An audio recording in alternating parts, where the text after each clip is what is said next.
नमस्कार साथियों, बहुत बहुत स्वागत, वंदन, अभिनंदन है आप सभी का एक बार पुनः आपके अपने यूट्यूब चैनल वंदे भारत में।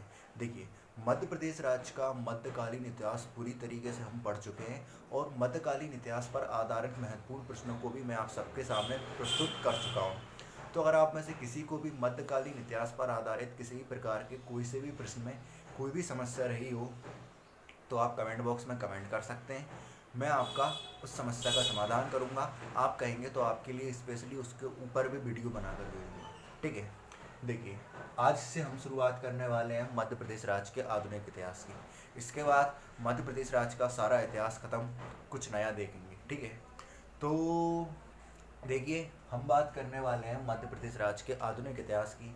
जब हमने मध्य प्रदेश राज्य का मध्यकालीन इतिहास पढ़ा था, उस समय हमारे मध्यकालीन इतिहास का जो अंतिम बिंदु था वो था हमारा क्या, मराठा काल। ठीक है, अंतिम बिंदु में हमने देखा मराठा काल।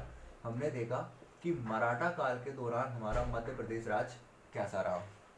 तो देखिए, जहाँ पर मैंने आपको एक बात बताई थी कि मराठा काल के अंतर्गत मध्य प्रदेश राज्य के इतिहास से रिलेटेड जो भी महत्वपूर्ण जानकारियाँ हमको प्राप्त होती हैं, इनमें से कुछ मध्यकालीन इतिहास से, कुछ आधुनिक इतिहास से। जैसा कि मैंने आपसे कह भी दिया था कि मराठा काल, मध्यकाल और आधुनिक काल दोनों का ही क्या है, एक सब्जेक्ट है। ठीक है, तो मैंने आपसे कहा था कि जो आधुनिक काल से रिलेटेड आईएमपी जानकारी है मध्य प्रदेश राज्य के इतिहास के अंतर्गत मराठा काल से रिलेटेड, उनको हम तब पढ़ेंगे जब हम आधुनिक इतिहास देखेंगे। ठीक है, और मध्यकालीन इतिहास से रिलेटेड लास्ट चैप्टर में मैंने आपको बताई थी।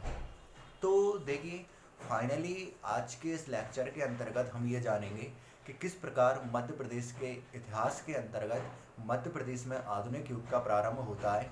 ठीक है, किस प्रकार आधुनिक युग में मध्य प्रदेश राज्य में मराठा शक्ति का विभाजन होता है और फिर किस प्रकार मध्य प्रदेश राज्य में होलकरों का आगमन होता है। ठीक है, तो चलिए स्टार्ट करते हैं हम।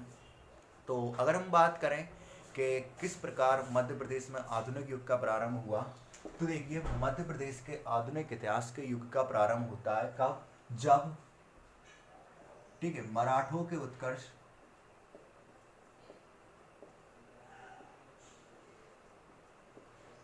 व ईस्ट इंडिया कंपनी के आगमन।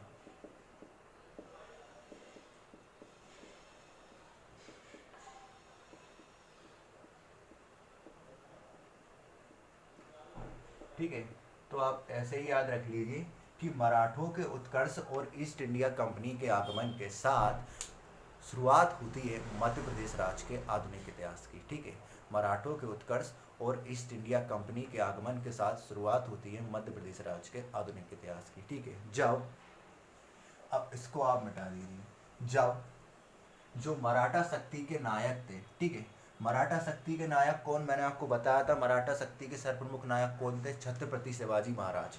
छत्रपति शिवाजी महाराज के बेटे छत्रपति संभाजी महाराज ने किसे अपना पेशवा नियुक्त किया था, इन्होंने बाजीराव बालाजी पेशवे, जो कि मराठा साम्राज्य के प्रथम पेशवा बालाजी विश्वनाथ का बेटा था, उसको अपना पेशवा नियुक्त किया था।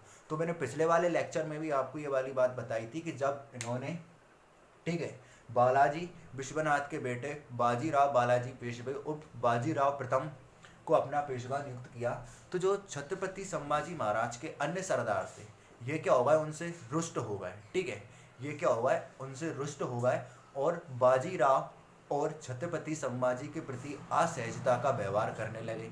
ऐसे में लेकर ये लोग क्या हुए, इनको चिंतित हो गए। ठीक है, तो क्या हुआ, देखिए कौन कौन से सरदार थे, पवार सरदार थे, होलकर सरदार थे, सिंधिया सरदार थे,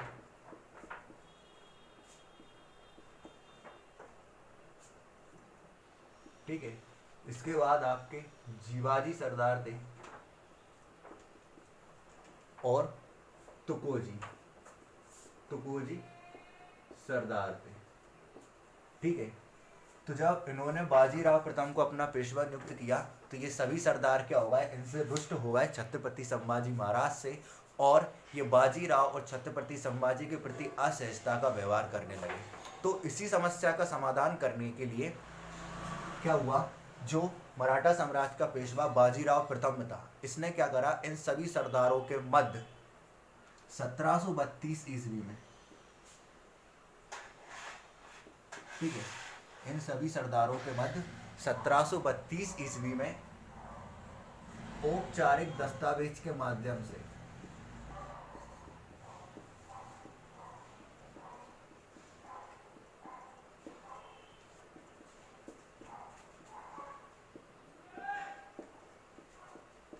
एक संधि की,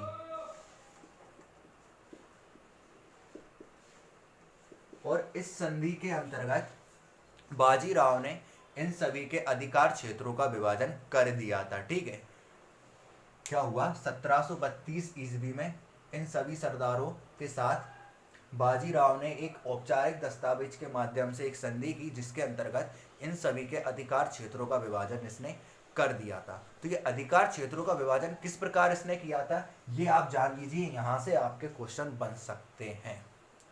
जैसे कि जो इंदौर का क्षेत्र है, ठीक है, इंदौर का क्षेत्र किसको दे दिया, इंदौर का क्षेत्र दे दिया होलकर सरदारों को। ठीक है, किसको दे दिया, होलकर सरदारों को दे दिया। फिर हम बात करें इंदौर के बाद जो हमारा ग्वालियर क्षेत्र है, ग्वालियर क्षेत्र प्रदान कर दिया सिंधिया सरदारों को। ठीक है, किसको प्रदान कर दिया, सिंधिया सरदारों को। ठीक है, फिर जो धार का क्षेत्र है, धार का क्षेत्र दे दिया पवार सरदारों को। ठीक है, इसके बाद जो आपका देवास क्षेत्र है, देवास क्षेत्र भी क्या था, पहले दो भागों के अंतर्गत काउंट किया जाता था।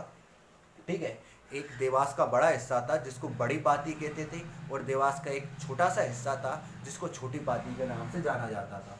तो अगर हम बात करें देवास, बड़ी पाती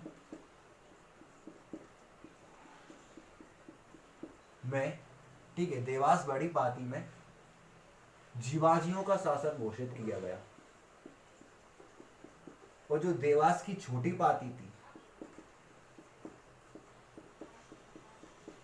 इसमें क्या किया गया, इसका शासन तुकोजियों को प्रदान कर दिया गया।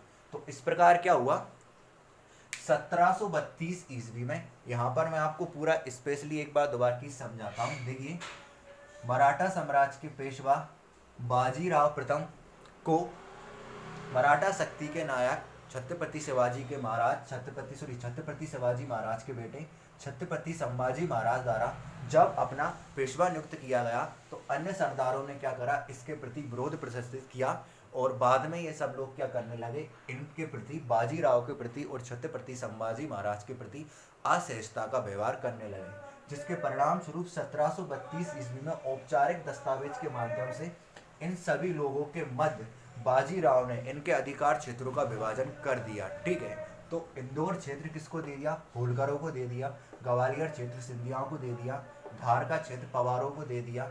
ठीक है, देवास बड़ी पार्टी में जीवाजियों का शासन घोषित किया, और देवास छोटी पार्टी में तुकोजियों ने अपना राज्यभार संभाला। ठीक है, तो क्या होता है, अब इस प्रकार क्या होता है, मराठों के नेतृत्व में मध्य प्रदेश राज्य के विभिन्न विभिन्न भागों में, ठीक है, मराठों के सूबेदार के तौर पर इन वंशों का आगमन होता है। कौन कौन से, होलकर वंश, सिंधिया वंश, पवार वंश, जीवाजी वंश, तुकोजी वंश। इनमें से जो आपका होलकर वंश है, सिंधिया वंश है, ये तो आमतौर पर आप देख सकते हैं, आपको कहीं ना कोई इनके बारे में बात सुनने को मिलेगी भी, और यहाँ पर हम सारी बातें इनके बारे में देखेंगे। ठीक है, फिर इसके बाद पवार वंश से भी देखने को मिलती हैं। ठीक है, बाकी जो जीवाजी और तुकोजी वंश है, इनसे हमको ज़्यादा ऐसी स्पेशल जानकारी देखने को नहीं मिलती है, और अगले लेक्चर से हम इन सभी वंशों को एक एक करके देखेंगे। सबसे पहले होलकर वंश को देखेंगे, फिर सिंधिया वंश को देखेंगे, फिर पवार वंश को देखेंगे, फिर इन दोनों वंशों को भी देख लेंगे।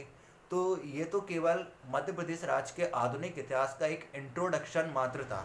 यहाँ पर हमने ये देख लिया कि कैसे आधुनिक इतिहास की शुरुआत हुई। ठीक है, किस प्रकार मराठा शक्ति का विभाजन हुआ। ठीक है, और किस प्रकार मराठों के नेतृत्व में मध्य प्रदेश राज्य के इंदौर क्षेत्र में होलकरों का आगमन हुआ। ठीक है, तो छोटी सी वीडियो है, ज़्यादा कुछ इसमें खास नहीं है। बात अगर कोई समझ में ना आई हो तो नोट्स में आप देख सकते हैं, नोट्स आपको टेलीग्राम ग्रुप में मिलता है। ठीक है, और इसके अलावा यहाँ पर कोई ऐसी खास बात नहीं है। अब क्वेश्चन यहीं से पूछ लिए जाते हैं। ठीक है, क्वेश्चन पूछा जा सकता है आपसे कि मराठों के नेतृत्व में मध्य प्रदेश में मराठा शक्ति का विभाजन कितने भागों में किया गया था। तो आपके सामने ये सब देख सकते हैं आप, 5 भागों में किया था। ठीक है, ठीक है। फिर क्वेश्चन पूछा जा सकता है कि मराठा शक्ति का विभाजन किस ईस्वी में हुआ था। 1732 ईस्वी में हुआ था। फिर क्वेश्चन ये भी पूछा जा सकता है कि कौन सा क्षेत्र किन को प्रदान किया गया था। ग्वालियर का क्षेत्र किन को प्रदान किया गया, सिंधियाओं को प्रदान किया गया। इंदौर का क्षेत्र होलकरों को, धार का क्षेत्र फवारों को। देवास बड़ी पाती में जीवाजियों का शासन घोषित किया गया, जबकि देवास छोटी पाती में तुगुजियों का शासन घोषित किया गया। यही छोटी सी जानकारी अभी आपको याद रखनी है। इसके बाद हम जब अगली वीडियो लेकर आएंगे तो फिर इन सभी वंशों के बारे में बात करेंगे। सबसे पहले होलकर की, फिर सिंधिया की, फिर पवारों की, फिर जीवाजियों की, फिर तुगुजियों की। ठीक है, तो आज के लिए इतना ही काफ़ी है। तब तक के लिए जय हिंद, जय भारत। वीडियो अगर आपको अच्छा लगा करे तो ज़रूर वीडियो को लाइक किया करें, अपने सभी दोस्तों के मध्य शेयर किया करें और वीडियो के लिए एक अच्छा सा कमेंट कर दिया करें, ताकि हम इसी प्रकार आप सभी लोगों से प्रोत्साहित होकर आपके लिए वीडियो लाते रहें। तो आज के लिए जय हिंद, जय भारत। पढ़ते रहिए, बढ़ते रहिए और आप सब अपना ख्याल रखिए।